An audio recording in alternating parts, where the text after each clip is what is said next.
کسی کو دھوئے گا تو 3 گناہ آئے گا، 3 نقصان ہے۔ نمبر 1 فقط اساء، اس کا عمل خراب ہو گیا، اس کا عمل کیا ہو گیا؟ نمبر 2 وہ ظلم، اس نے ظلم کیا، شریعت پہ ظلم کیا۔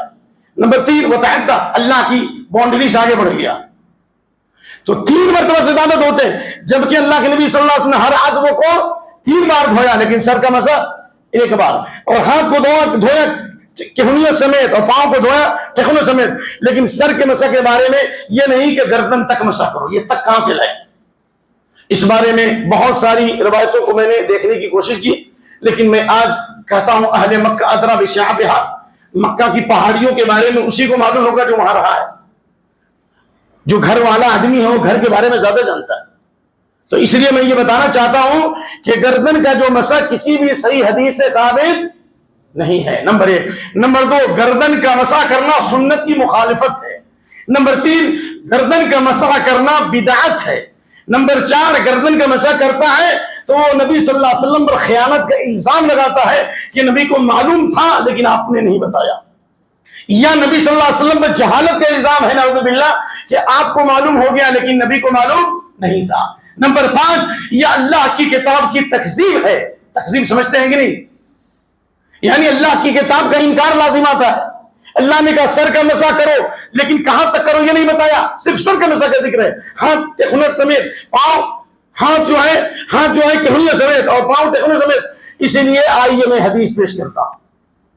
آئیے ذرا سا، عبداللہ بن زید بن عاصم نے فرمایا میں نے اللہ کے نبی صلی اللہ علیہ وسلم دیکھا مسح کرتے ہوئے۔ کیسے مسح کیا؟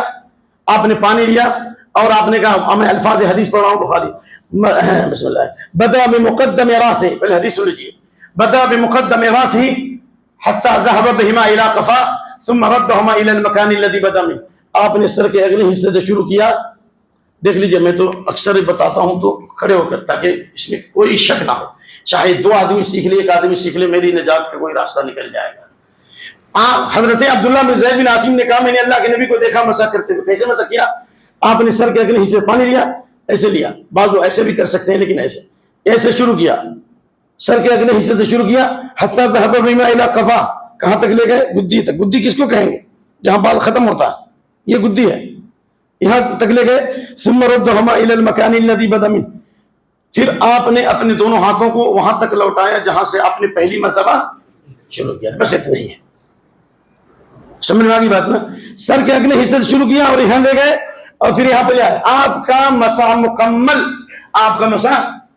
ہاں، ابو داؤد ترمذی کی حدیث ہے کہ آپ نے کان کے اندر بھی مسح کیا اور کان کے اوپر بھی مسح کیا، اور آپ نے وادخل، کہا آپ صلی اللہ علیہ وسلم نے ادخل سبابته فی داخل اذنیہ، سبابہ اس کو بولتے ہیں، شہادت کی انگلی کو کان کے اندر، اور اس کو کیا ابہام ہے، اور مسح بابہامہ ظاہر اذنیہ، اور آپ نے انگوٹھے سے کان کے اوپر مسح کیا۔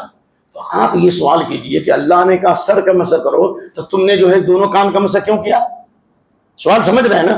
اللہ نے کہا سر کا مسح کرو تو پھر کان کا مسح کیوں کیا؟ تو اس کا جواب 2 جواب ہے۔ پہلا جواب تو یہ ہے کہ اللہ کے نبی نے خود مسح کیا، لہذا اللہ کے نبی نے مسح کیا تو گویا آپ کا مسح بھی یہ قرآن کی تفسیر ہے۔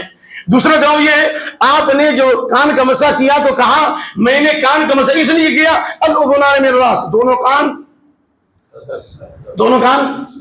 سر سے ہے۔ آپ ڈاکٹر صاحب سے پوچھئے کہ یہ گردن الگ ہو جاتا ہے، گردن کا حصہ جو جسم سر سے نہیں ہے، لیکن کسی کی گردن کاٹی جاتی ہے، مثال کے طور پر سر کاٹا جائے گا تو سر جو کاٹا جائے گا تو اس کا کان جو ہے سر کے اندر آئے گا، گردن الگ ہو جائے گا اور کان سر کے ساتھ ہوگا۔ آپ نے اس بات کی خبر دی، کان سر میں داخل ہے، اسی میں مسح کیا۔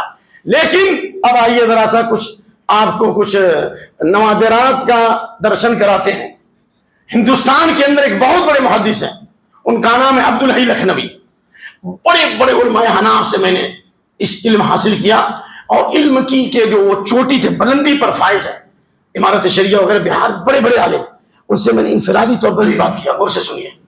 یہاں تک کہ ایک بہت بڑا سیمینار تھا بنگلور میں، جس میں بڑے بڑے علماء حناف آئے تھے۔ ابھی میں عمر آباد میں اس وقت پڑھ رہا تھا، یعنی 91 کی بات کہتا ہوں، 91 کی بات۔ تو وہاں پہ ایک بڑے عالم ملے، مولانا نور الحق صاحب، جو عربی اس طرح بولتے تھے جیسے عرب بولتے۔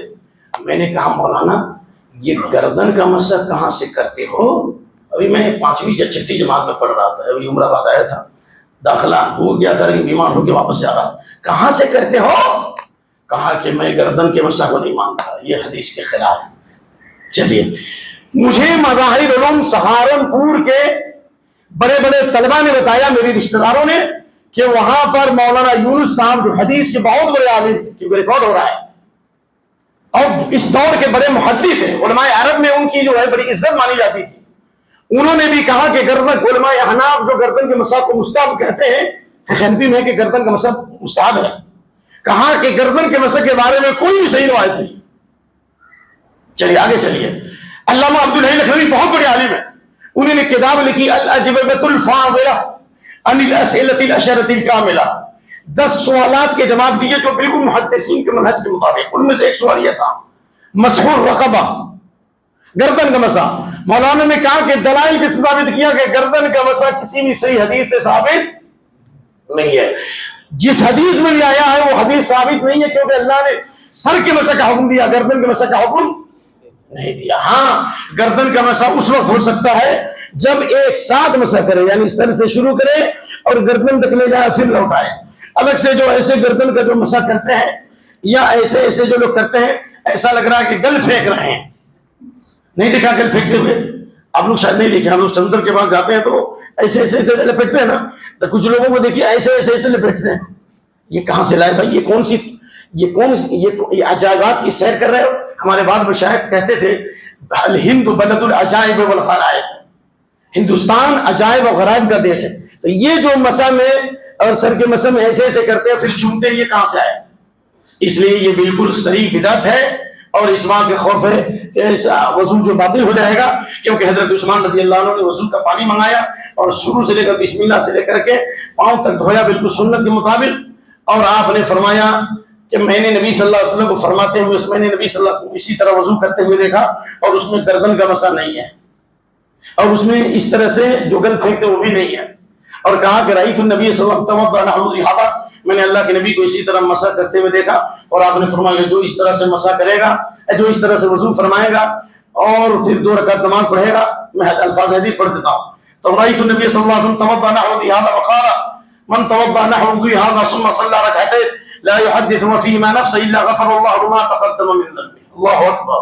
جو میرے اس طریقے کے مطابق وضو کرے اور اس کے بعد 2 رکعت نماز پڑھے اخلاص اور توجہ کے ساتھ، تو اللہ اس کے پچھلے تمام گناہوں کو معاف کر دے گا. اس کا مفہوم مخالف کیا ہے؟